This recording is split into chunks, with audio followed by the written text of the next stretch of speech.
كلمة وجدتها.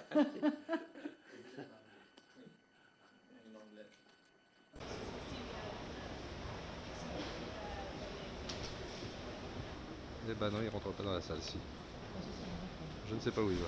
Ce dont l'association Sherpa s'est aperçue, mais aussi à travers le travail qui a été fait par des journalistes, c'est que Rifat El-Assad disposait d'un patrimoine extrêmement conséquent en France et que ce patrimoine ne trouvait finalement aucune espèce d'explication, puisque c'est pas lié à des fonctions officielles, c'est pas lié éventuellement à des fonctions qui seraient celles de chef d'entreprise ou autre.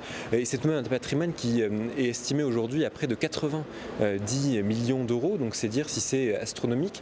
Et encore, c'est presque rien finalement par rapport à ce qu'il détient dans d'autres pays, et notamment en Espagne où on parle d'un patrimoine de 500 millions d'euros avec plus de 50 propriétés.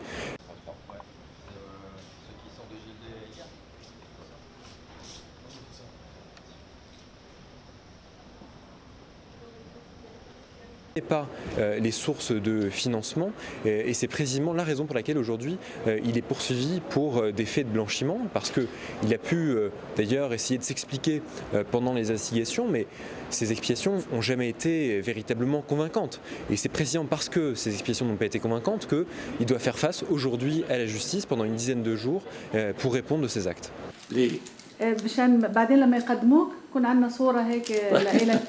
Que nous avons une affaire qui se déroule en dehors de l'Afrique, et il était important, compte tenu du contexte actuel, de quand même démonter la fortune de Rifat El-Assad, dont nous pensons qu'elle s'est faite au détriment des populations civiles en Syrie.